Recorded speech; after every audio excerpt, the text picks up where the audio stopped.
today I am talking about the three major artists of the past and thinking about their paintings and considering the concept of spirituality and how one would go beyond perhaps what was conceived as religion at the time, and of course that being different periods of society in the life of these artists, we can think about connections with more contemporary times as well. So I will introduce Leif Bergström again.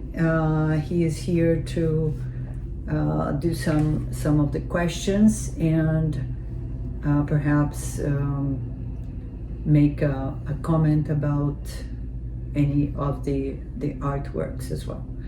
So, Leif? Yes, Denise. Today I understand you want to talk about one specific topic, the Hermit, a man seeking enlightenment by going himself into a lonely place and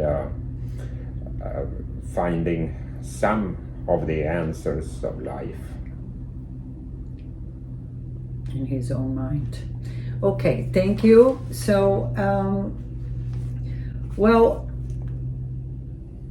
going back in time, I'm looking at three different centuries in which these ideas were contemplated.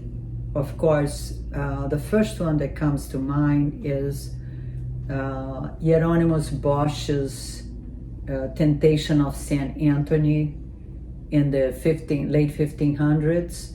And at that time, obviously, the idea of the hermit would be here perceived as a man in the religious system, right? So Saint Anthony is known as this religious man who was actually challenged by the church because of his own ideas about purity and perhaps even something that is fair, just, and instead of accepting the corrupted mechanisms of the church at the time. And so this concept that he brings is not new at that time either. Bosch already have probably known about the same concept dealt with Michelangelo, with a similar idea of this figure of this man that wants to fight against all the temptations and ugliness and injustice and corrupt system that would condemn him to that sense of isolation. So similarly, in Hieronymus Bosch, and I will add these works as I keep talking about, and you will be able to see it for yourself.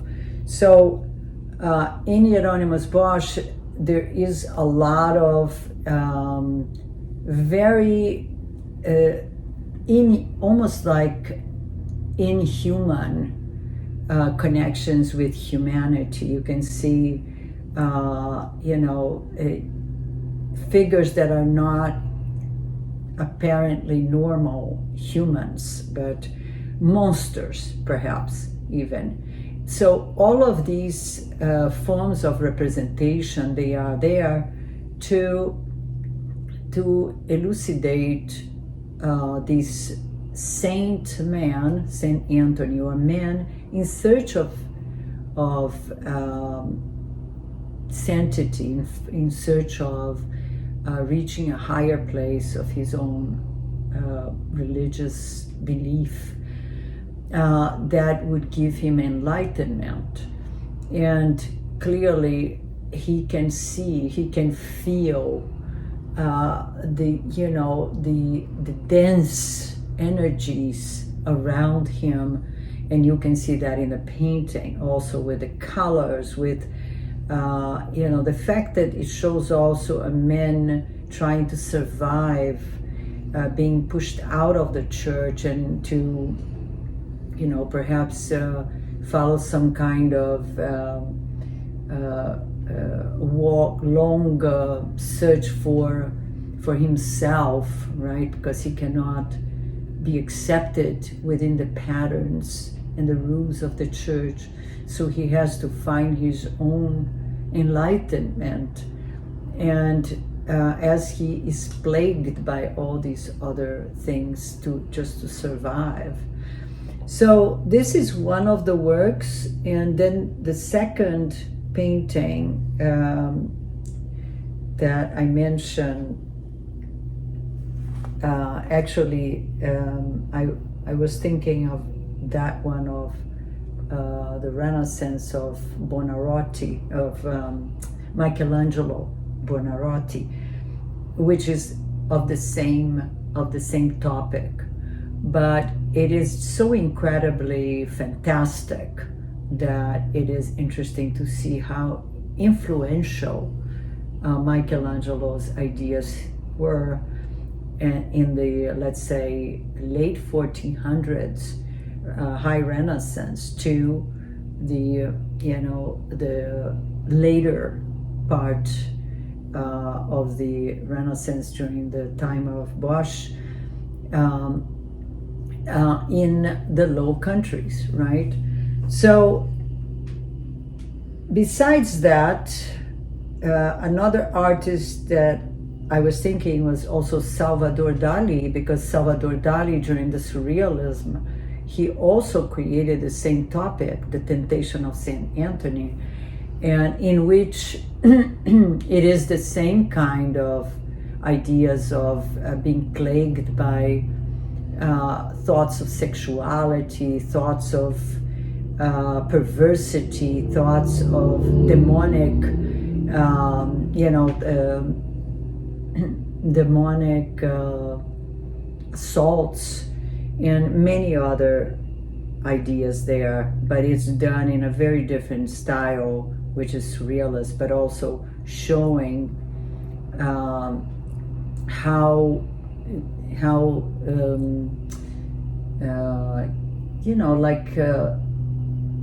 taken by these thoughts, one would try to rise, right? To rise beyond those low thoughts. So the next one that I chose for today was The Sleep of Reason Produces Monsters by Francisco Goya, that I thought was really interesting, also from Los Caprichos, and that was done in the 1700s. So that etching shows a person that is being tempted, or perhaps also not being able to overcome the density of these influences at the time in which the church, during the Spanish Inquisition, was known to be very fanatic, right? And to a point that it was difficult for people to agree with it, because it was both fanatical and yet corrupt. So, and Goya was struggling, perhaps I don't know exactly when this, he started to have his issues with deafness, and then eventually becoming less and less able to see clearly. So I think this was later, not during the period that he was an artist in the court of the king, but later on when he was barely surviving.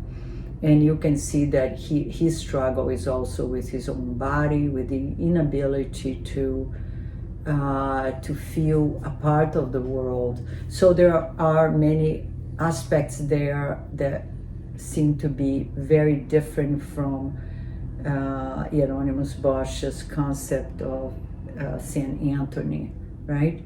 Because then it's really symbolically leading with the influence of the church. So, and finally, the last one, which I was interested in making a connection, would be Auguste Rodin's The Thinker. That is another way of perceiving that same place in the mind, in the soul, if you will, of a person who is plagued by these temptations, by low thoughts. And they are not necessarily themselves in that, but they are plagued by the world around them, that is impossible for them to not to, you know, to actually go beyond it. So they don't want to be succumbed to that surrounding reality. And I think that is one of the main concepts of these artists that relate to the idea of the hermit. And why? Because the hermit is a symbol of the ability of humans to find enlightenment, to search for enlightenment. And the only way to actually reach that enlightenment is by going through these very difficult layers of thoughts that are parts of ourselves, parts of our upbringing, parts of the society that we live in, parts of the language that we learn and speak, and it become part of the inner language that we carry with us.